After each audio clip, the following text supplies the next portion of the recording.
ever wondered what other materials you could use to put color and paint and other marks onto different kinds of paper and see how they might blend or how you can incorporate them into your art practice?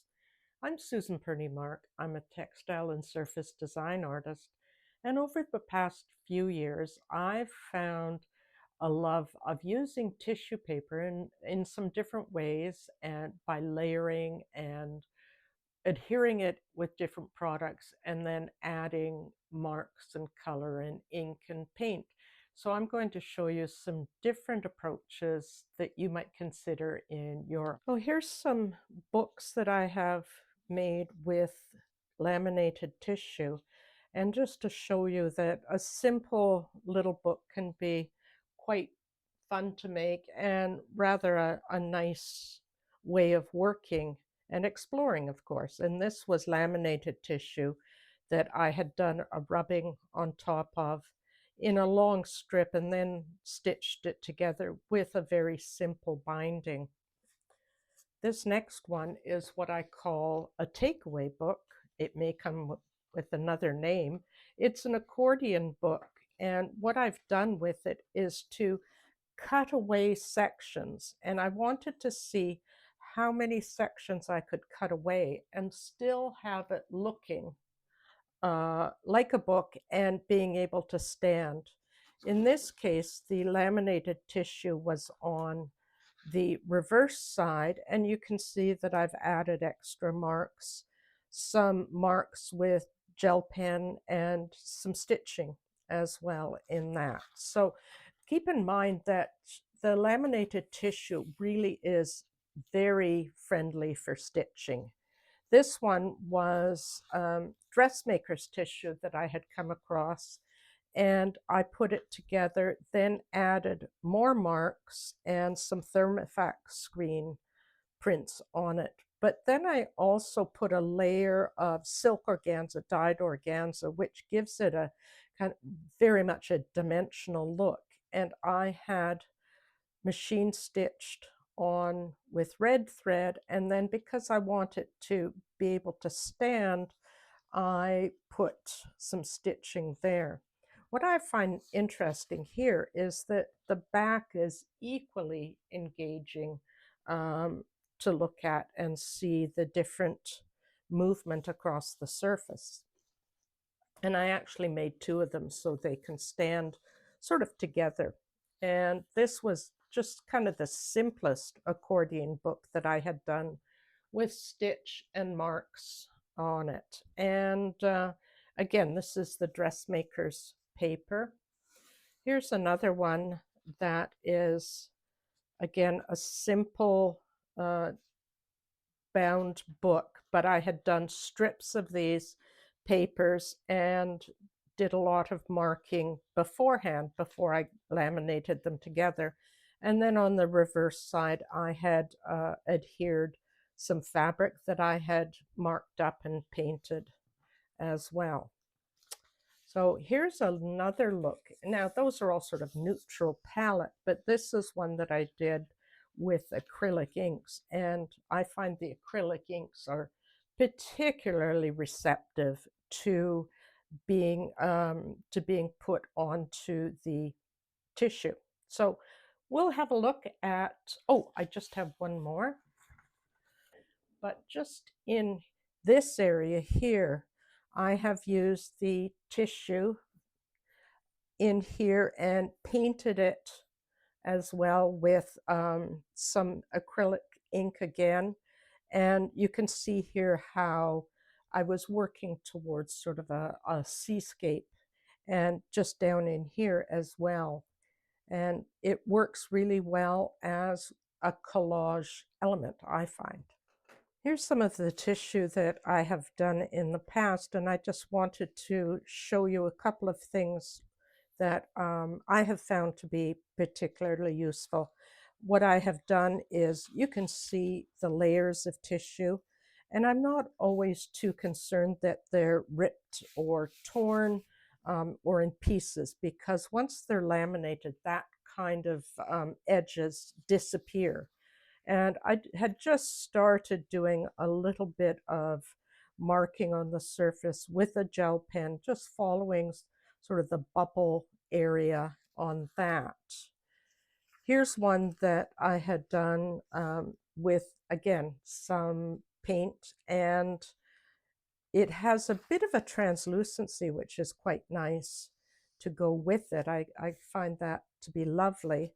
And then this one, again, the layers, and you get a little bit of bubbling up here. Now, what's important to realize, like other papers, that the tissue paper has a grain.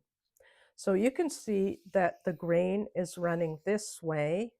And in this case, I had painted it differently and the grain is running up and down. So if you want a horizontal design, then you need to determine which way the grain is running before you start laminating and painting. And I'll show you that in a few minutes.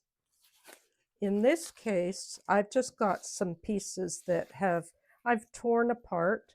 And so what I like to mention here is that you can then, even though these papers are painted, you can still laminate them together. And I'm not sure, oh, this is the right side, and have that shadowing through on the back. So, and I've done a couple of layers of marks on here, both with some paint and then I think a bit of acrylic ink that I had done some marking on here as well. And here it is again. It's a lighter, brighter white that I've used, but you can get a sense of how things can look. And one of the things that I also like to mention is I almost always tear the paper because I like the edge that it produces rather than a cut edge. So we'll talk about that a bit more in a few minutes. So let's talk now about the products, the materials that you're going to need. I use matte medium because of it's quite fluid rather than a gel. You could use a gloss, but I tend not to like the effect that it gives. And I water this down by about 50%. You don't have to have it full strength. Just some grungy brushes, nothing fancy. Just use old or just use some inexpensive acrylic brushes.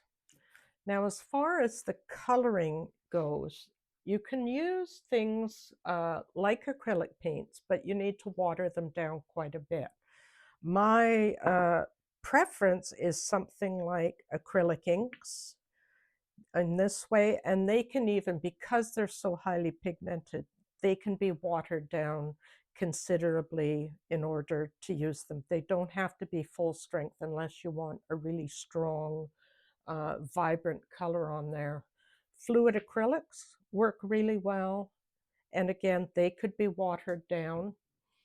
And if you're a textile artist, you may have something like Dynaflow or Cetasilk that, again, is fairly concentrated, but it does flow beautifully on the surface. The other thing that I have that I use is these pipettes to draw up the paint or the ink and then to move it across the surface of the paper. So those are some pretty simple products. This is the tissue paper that I use, and it's certainly nothing special. It's just the inexpensive gift wrapping tissue, and so it gives you an opportunity to save up at Christmas time or whatever. I've never tried the bleeding tissue paper, but I guess it would work as well. And I've torn this into strips, more so because that's what I tend to use in that particular size, but it doesn't have to be like that. So I start off, and you can see that I haven't got them absolutely even, but I have torn them rather than cut them up. And so I start with a layer or 2 or 3 layers of the tissue. You don't really have to go much further than maybe 6 layers in order to get some good solid pieces to work with. And I've got the matte medium half and half with water. And I'm just going to take it across the surface, and it will soak through the layers. Now you can see already, remember how I'd mentioned the grain here? You can see that it's, for me, a horizontal way, and it will dry even more crinkly. You could, of course, just kind of mush up your paper a bit to get even more texture happening, and then lay it out on the surface, more of the matte medium. The fun of all of this is to actually put your coloring product on the surface while it's still wet. And I, just let the magic happen, because it will spread so beautifully. Blend the colors. So I could put on a little bit more of the medium and have it travel, or I can then get some water and help it spread as well. There, and I'm not going to wet it everywhere, because then I want to add a second color, yellow ochre, to put on. The other one was antelope brown, and then I can encourage it to spread a bit more. And what's great is the way these creases take up the color.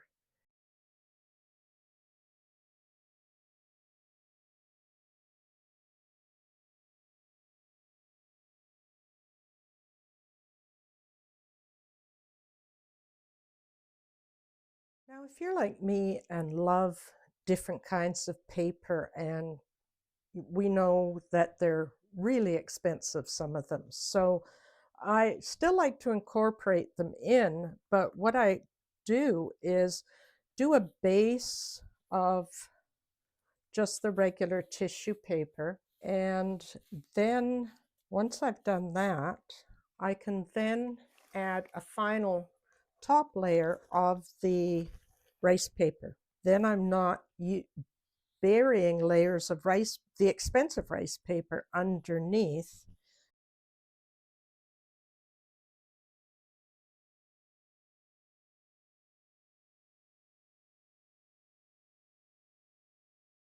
And you start to see how the little flecks are starting to show up, because they'll stay mostly white in the rice paper. Okay, I have a few more pieces laminated together with the matte medium. And this time I came across a piece of rice paper or decorative paper that has sort of a lacy effect with swirls in it. And I'll take the spray bottle and again try and see what I can get it to move across. A great design.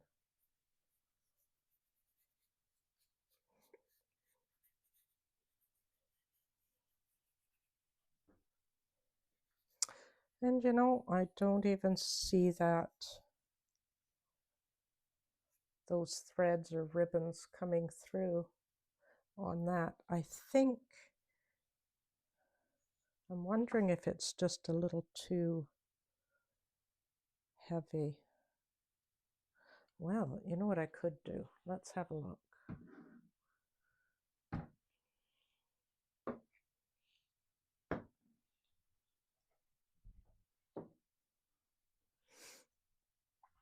I'm going to leave this for a moment.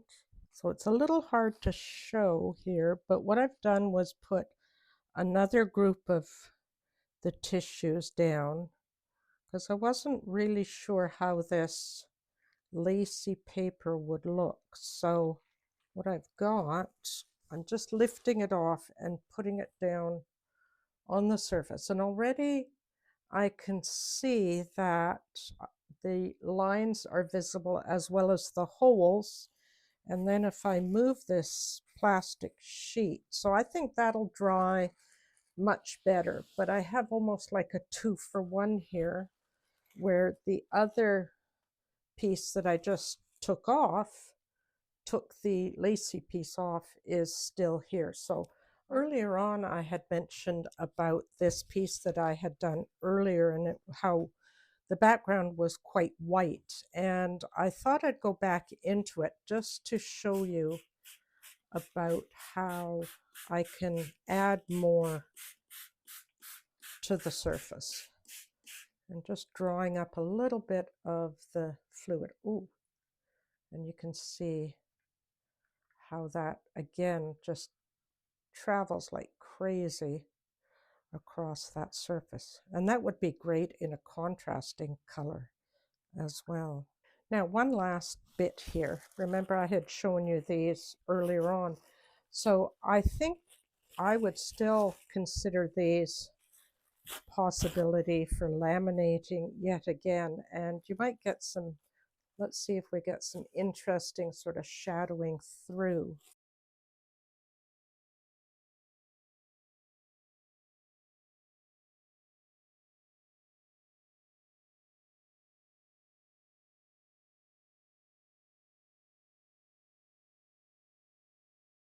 There, so again, let that dry and it's ready to use. And you've got some different wrinkles happening in there as well. And you could then drop more color on top of it. So all of that goes to show some of the things that you can do to make this tissue fabric. And really the point of it is, other than having a whole lot of fun, is to create a product that you can use for collage. You can stitch by hand or machine. You could do embroidery, sashiko, boro, lots of different ways of working and just approaching it in a fun and relaxed manner. As usual, if you enjoy this, just like and subscribe. I'd love to be part of your watching. Tell your friends about it. Show them the video, demonstrate it to them, and just have a creative fun. Thanks so much.